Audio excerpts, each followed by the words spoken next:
Mankind dreams about going farther and faster. One man's dreams involve motorcycles.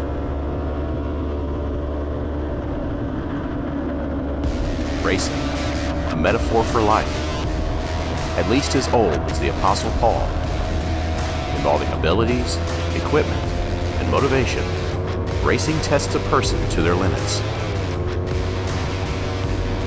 John Cloonen was a former semi-professional motorcycle road racer.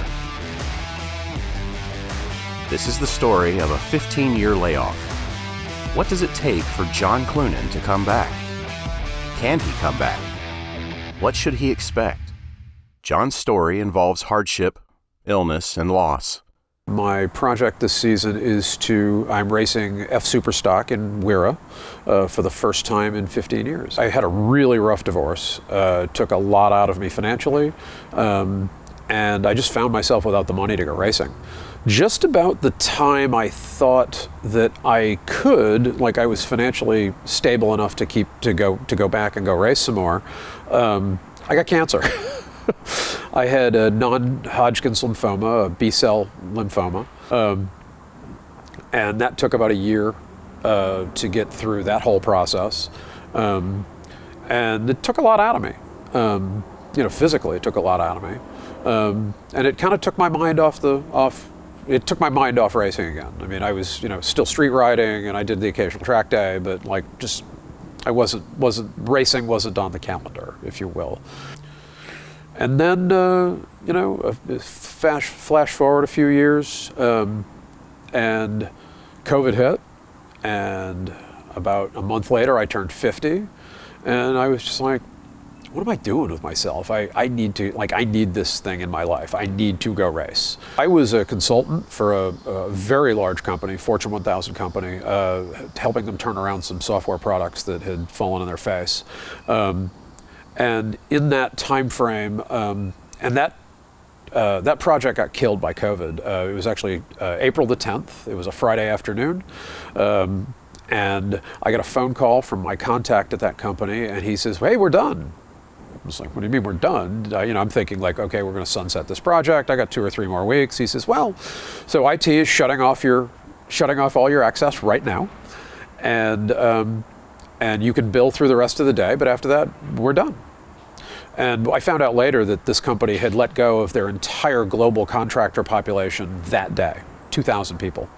I was in a good place financially, so I didn't have to run out and get a job. And the more I thought about it, the less I wanted to go do that. So September of that same year, after a really long motorcycle trip from Georgia to Maine and back, I decided to start a marketing agency.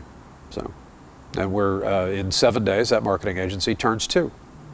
I turned around, I bought a race bike, started building, and here we are today.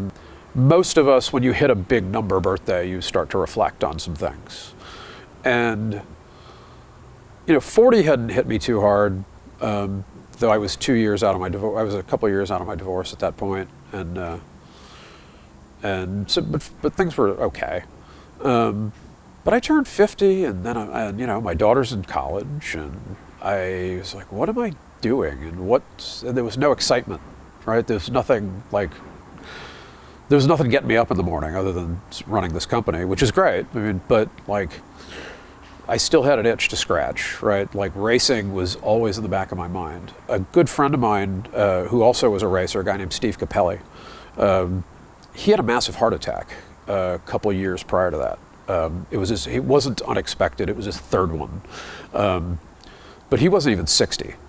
And he had actually raced this class. And so I kind of looked at that and I went, why, and he and I had always joked about me coming back to racing anyway. And I had never done it. And I just kind of sat on it and sat on it and sat on it. And finally I was like, what am I waiting for? My project this season I'm racing F Superstock in Wira for the first time in 15 years. This is a Kawasaki Ninja 250. It's a 2012 model. It's still carbureted, which I like. Injection makes you a little quicker, but carburetors are easier to work on. It's little. It's a small bike. I like the small bikes just because the bike doesn't weigh anything, you can put it anywhere you want, and it's a little more forgiving. Getting the bike ready would be the first step.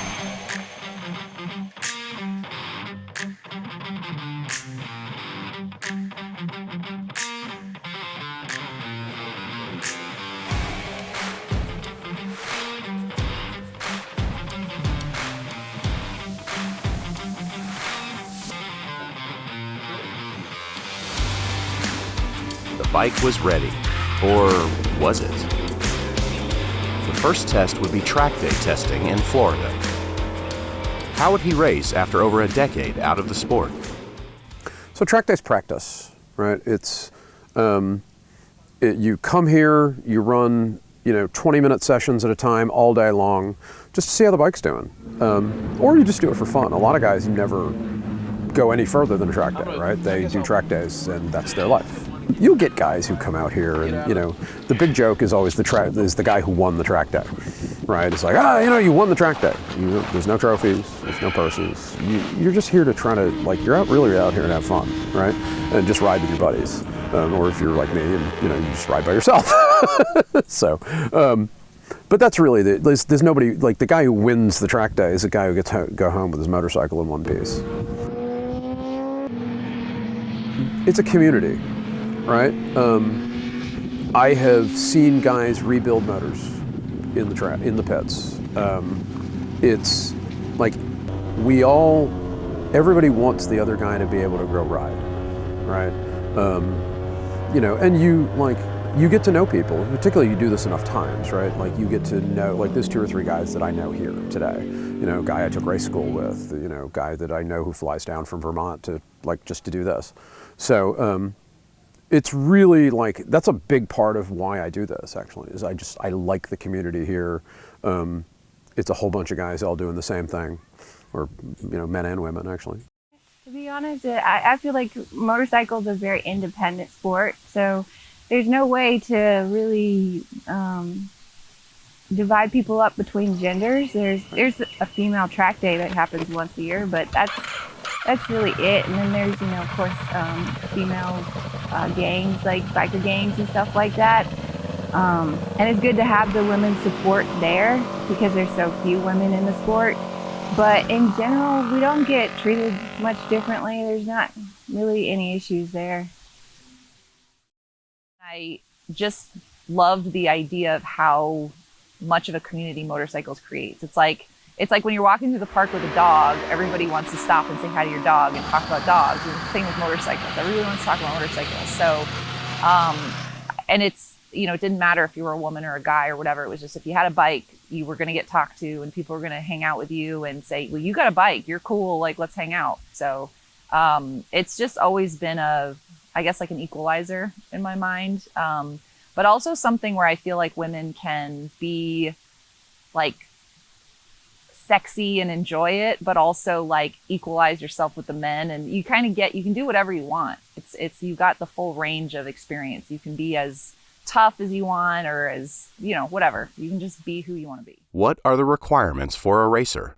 There's certain rules, I think the key ones, there's different passing rules in different classes, right? Like the novices can't pass in the corners.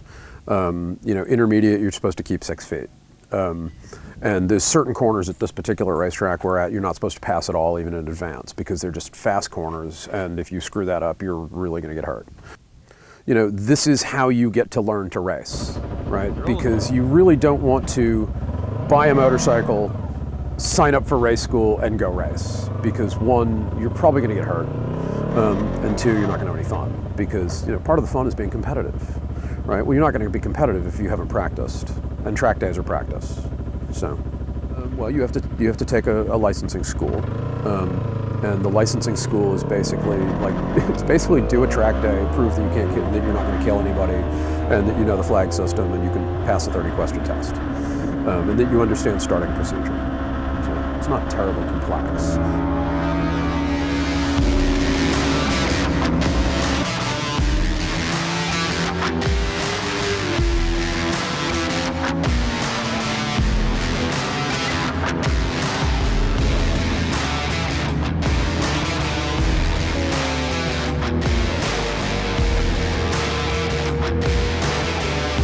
A successful first day. Or was it? I got out on the last session and noticed the bike was overheating. And it's only 55 degrees here, so the bike overheating is kind of suspect. So I did one lap. I came in and discovered that the oil pan is full of water. So I've blown a head gasket. We got to go home. We're done. The whole head's got to come off the bike. If for no other reason, I can't get the parts. Right? I need a head gasket. So this is going to be, either find out if one of the local vendors has them, which would be better, or order it online and have it rush shipped. So looking at the upcoming season, I have one goal. That's to go racing. I was talking to my daughter about this the other day, and I told her that my expectation is that I'm going to come in last on my very first race. And if I come in last on my very first race, I went racing, which means I met the goal. If I come in last every race this season, fine. I went to go racing, and that was the goal for this thing. There's a thing with the racetrack that we talk about occasionally, is that nobody gets hurt and you can use the motorcycle again. That's kind of it. But I get to go racing. This is the opener of the WERA season, so it's the first race of this year, but it's also the first time I've raced in 15 years. So this is kind of a big deal for me. I was really hoping that we would get through this day without any mechanical problems, because we just installed the engine in this bike. So I wanted to, break it in and make sure that we didn't have these problems, and well, we had these problems. So now I have 2 weeks to put a bike back together. Unlike the track day, you're competing, right? And there's going to be a couple major different things. Like, one of them is you're competing in a group of similar motorcycles, right? Like here at the track day, they do it by rider skill level. But like, rider skill level doesn't mean that, so like I'm on a 250, I have 30 horsepower and 100 mile an hour top speed. There are guys here who are on 1000s who have, 140 horsepower and 160, 170 mile an hour top speed. We're riding the same class in the track day. When we start racing, everybody in my race class will be riding a 250 or a 300, so within 10 horsepower of each other. So it's going to be a lot more competitive, a lot tighter. And the other thing is like passing rules go out the window, right? Like if there's this much pavement, you pass there. After 15 years, the race is on. So this is the first race that I've been in, or I'm going to be in probably 15 years. We went through tech inspection, registration, and just did a 5-lap practice session. I feel slow in practice, but there's also a lot of guys in the class, it looks like, that have never done this before, so I probably have a decent shot. Well, this is Talladega Grand Prix. It's a short track, about a mile long. I think it's 7 turns in total, according to who you talk to. Lots of lefts, one major right, a lot of passing in the right-hander. So, I've ridden here probably 100 times, so it's a great track for me.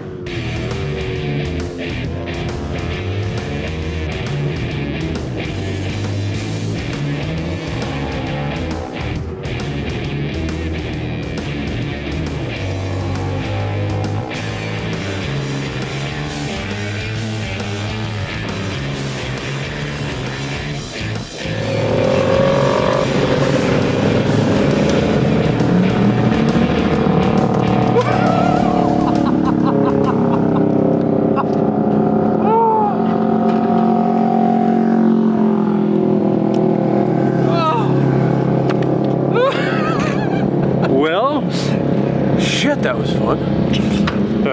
And the guy I was chasing was expert. And I almost got by him. I almost collected him back here, but I was faster than him in a lot of spots. I feel really fucking good. That was more fun than I've had in years. I want to do it again. Can we do it again? We get to do it tomorrow, right? That was crazy. Yeah. John recaps the first race. Race 1 was like the most fun I've had in probably 20 years. So I came off, I had a pretty decent start. I was surprisingly quick. Now, Talladega is a track that I know really, really well. I've probably run more than 1,000 laps there over the years. I was surprisingly quick. I passed one expert rider, which was really neat.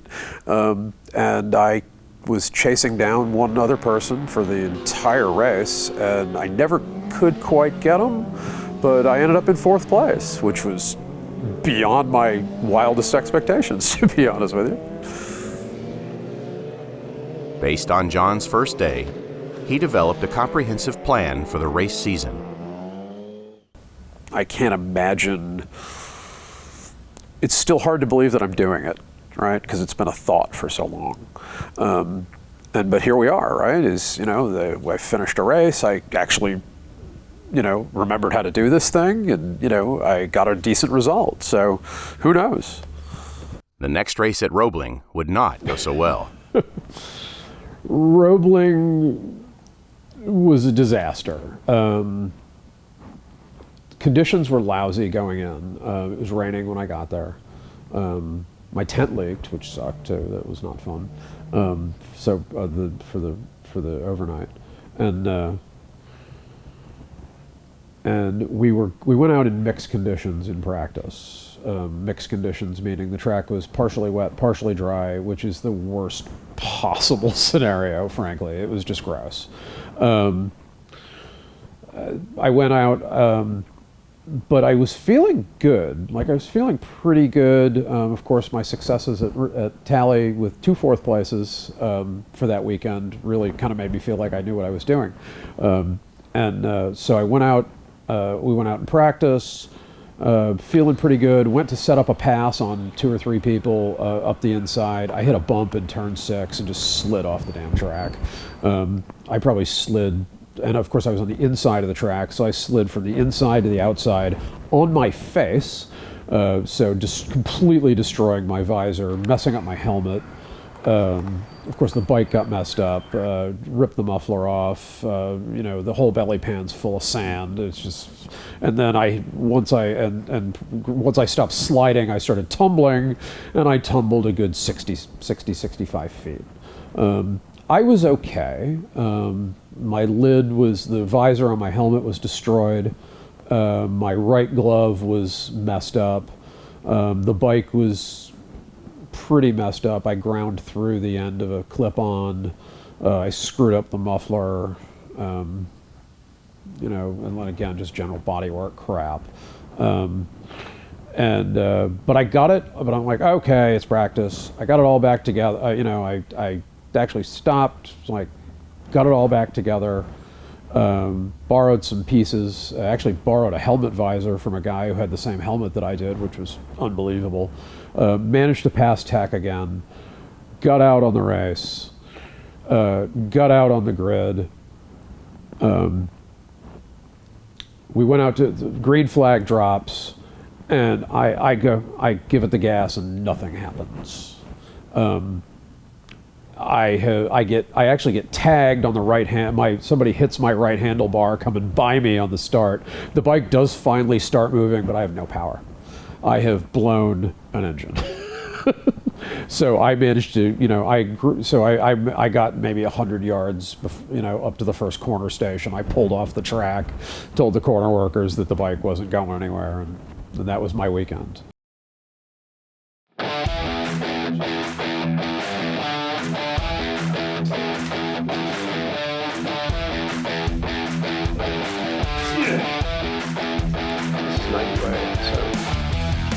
Burn.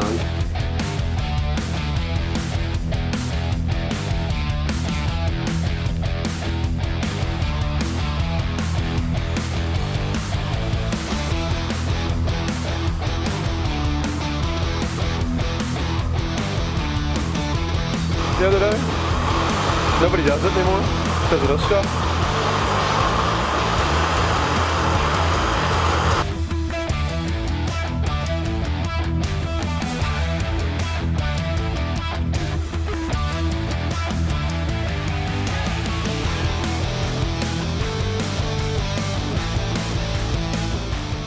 It's time to evaluate the results. So I DNF'd at Roebling. That dropped me down to 5th in the standings, which, not too bad at this point, because 5th is still mid-pack at this point. And then Talladega, so we were back to Talladega for the last race. And so what I wanted to do at that race was not crash and not destroy the motorcycle. And that was really my only goal for that race. I came in 6th. We had a wet race. We had wet practice in the morning, so I chose actually not to practice because I know that track really well. But I paid for it because I came in 6th. So, but I didn't blow an engine and I didn't crash. I think it's going reasonably well. I mean, we're still 5th in the standings. I'm 1 place off the podium at Talladega, and I think if I can get some dry time there, we might see a podium before the end of the season. I'm reasonably competitive.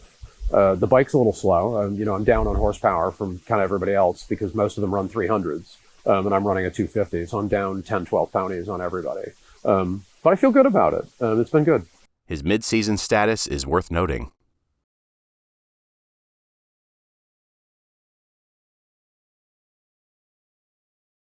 I have got to pass more in the corners, and then learn to keep them behind me in the straights. If I can gap you in the corner, then I'm good. You probably won't get by me.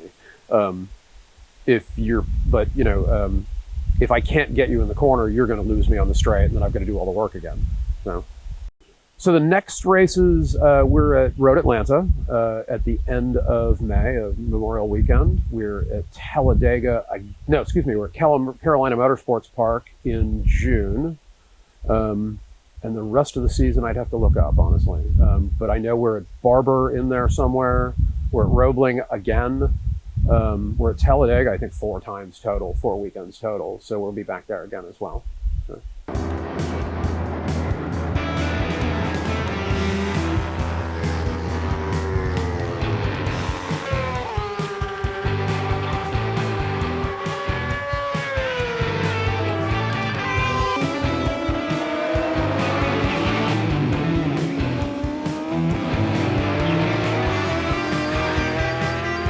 Race day.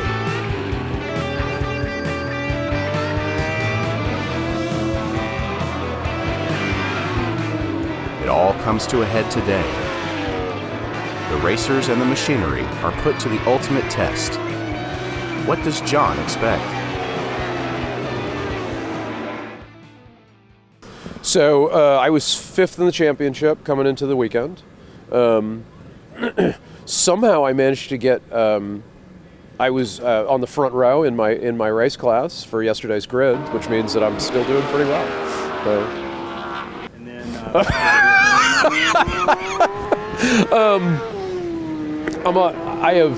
don't have a lot of power. There's a really, I'm about 10 horsepower below everybody else in my class, minimum. And there's a really long back straight here. It's about 3/4 of a mile long. And I just get blitzed on the straight. I lose everything I gain in the corners, I lose in the straight. So, the fact that in yesterday's race I did not come in last was pretty glorious. So I came in 7th out of 9 yesterday, so that was pretty cool. Hoping to at least not be last again today, that would be cool. But honestly, it's just getting out there and doing it.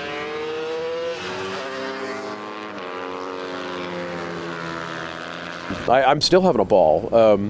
I think that race was as much fun as the first race coming back. I just came off the track all, big grins, and a lot of it just knowing that I had set a personal best. I'd given it everything I had, and it was just too much fun. I mean, this track, as much as this bike and this track are not terribly compatible, I was still having a ball. So.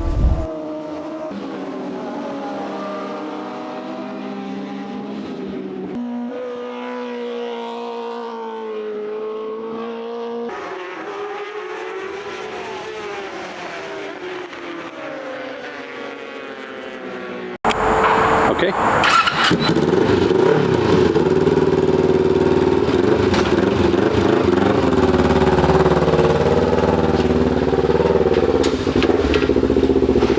So tell me, what was it?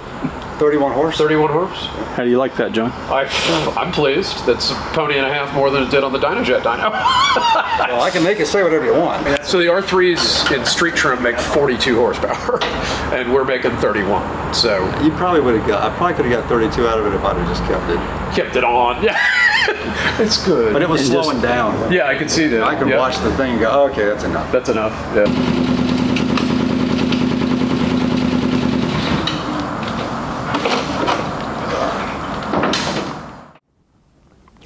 Oh, I'm thrilled. I mean, you know, if I got this far and I'm this far in, I mean, you know, it changes my perspective on what's possible, right? Because as I mentioned after the first, you know, at the beginning of the season, I was like, okay, I could come in last every season, but I went racing, and that's all that matters. Now it's more like, well, wait a minute, I can get a result here. I have a chance to do pretty well in this class.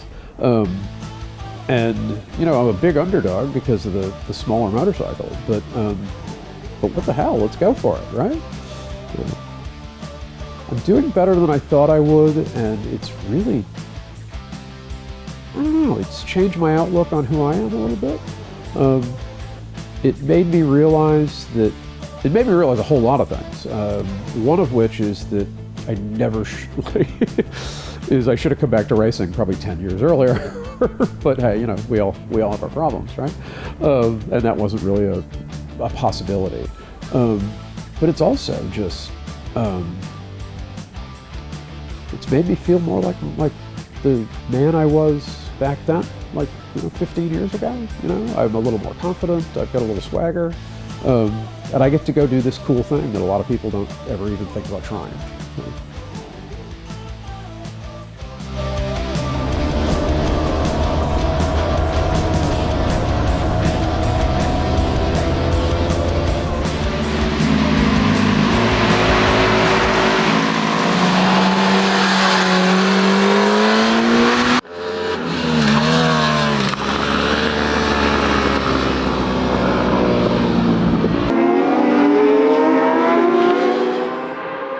Based on the season so far, is it worth continuing? Is this a viable option for someone who hasn't raced in 15 years? You know, we're now 11 races into the season. I've been consistently mid-pack, pretty much. I had one last place at Barber Motorsports Park, which doesn't terribly surprise me because it's a big, fast track, not really suited to this bike. But overall, it's just been a blast, right? And like I said, I've been, I think my best place has been a 4th. My worst one is a 9th, which is the last place. They only gridded up at 9 people that day, so that was probably okay. I've crashed 3 times. Like to stop doing that. That would be kind of neat. The last crash was at Talladega. So what, 3 weeks ago? I mean, the confidence in some, I mentioned, like, I get to go do this thing that not a lot of people do. I also do this thing that a lot of people just don't have the guts to do. I mean, I'm a 50-year-old man out there racing motorcycles with some young kids, and I'm putting my life on the line every single time I do it. There's a pretty fair chance that at any race that I'm going to either significantly hurt myself or I could die. And that risk tolerance has given me a different perspective on things. I mentioned starting a company. The company's doing really well. But at the end of the day, if somebody doesn't get their campaign launched or their website built, nobody's going to die. Doesn't matter, right? So it just changes your perspective on things because you have a higher risk tolerance than almost everybody else on Earth, frankly. So it's been good. So. Season 1 results were surprising.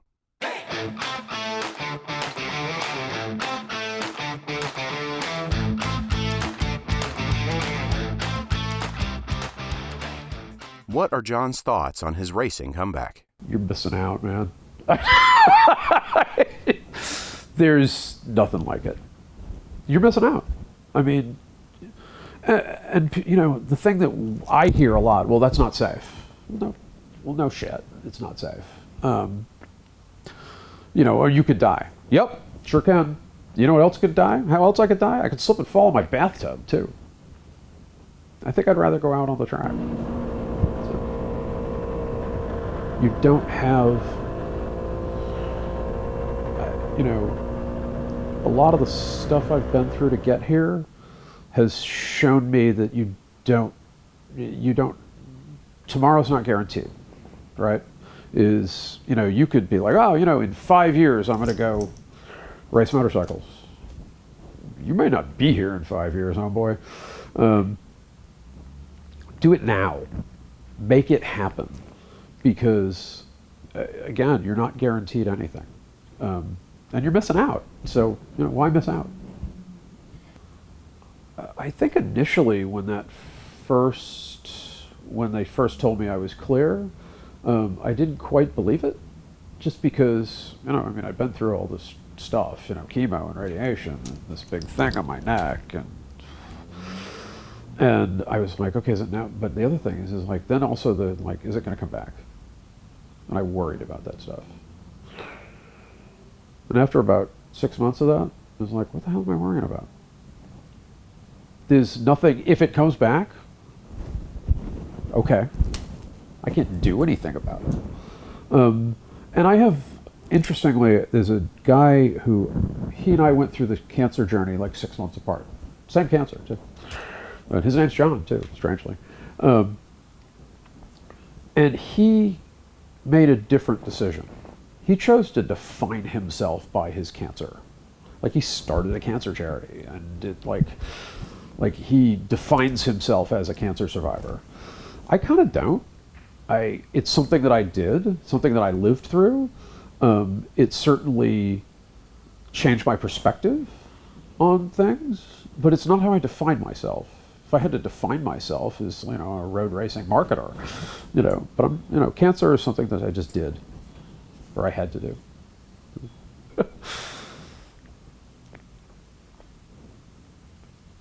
Life is about risk. And if you don't understand the risk and you don't take the risk, you're not going to succeed. You have to know. Don't worry about falling off the edge of the cliff until you know where the edge is. And there's a lot of living to be done on that edge. So go out and find it.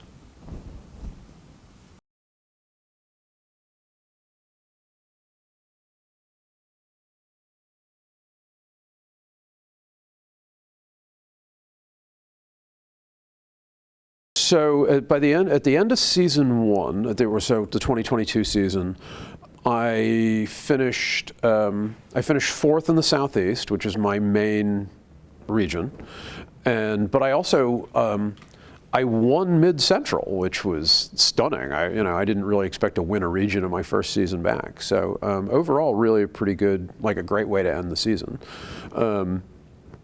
And then so we went into 2023. I decided to address the horsepower deficit. We bought a Ninja 300, which was somebody else's championship-winning motorcycle. And the first half of the season on that bike, I struggled like hell. I was getting okay results, but I was consistently slower than I was on the old bike, on the 250, which was down significantly on horsepower. So about 6 races into the season, I said, you know what, I need to bring in the experts. So I brought the bike to a company that measures the chassis and does suspension work and all that stuff. They completely rebuilt the suspension on that bike and set the motorcycle up for me and my weight and my riding style, and all of a sudden it was like a small miracle. The bike handled better. I was consistently first thing is just you gain a level of confidence, right? You feel better on the motorcycle. You just feel like you can go faster. But I was beating my race times in practice. and I was setting personal bests almost every time I went out on the bike. And for the rest of the season, I set personal best laps. I won races. I had one hell of a second half of the season. And so by the end of 2023, I had set goals for 2023. I wanted to win 2 regions, and I wanted to win a race. Because I managed to win a regional championship on consistency in 2022. But I didn't win any races. So 2023, I wanted to win a race, and I wanted to win 2 regions. Well, I blew that out of the water. I won 6 races, and I swept every region in which I participated. I won 3 regional championships. So 2023 was a good season. So 2024 season, we're going to continue in the same class. The only goal probably for 2024 that I've set so far in that class is to not crash. We crashed 3 times in 22. I had 1 crash in 2023 that wasn't my fault. I would like to avoid crashing because crashing sucks and it hurts. But then I'm adding a class in 2024. For the Grand National Finals in 23, a buddy of mine loaned me his Mini, which is a 125cc, or well, it's the class limit I think is 140. But I was racing a 125, little Grom, and it's absolutely hysterical.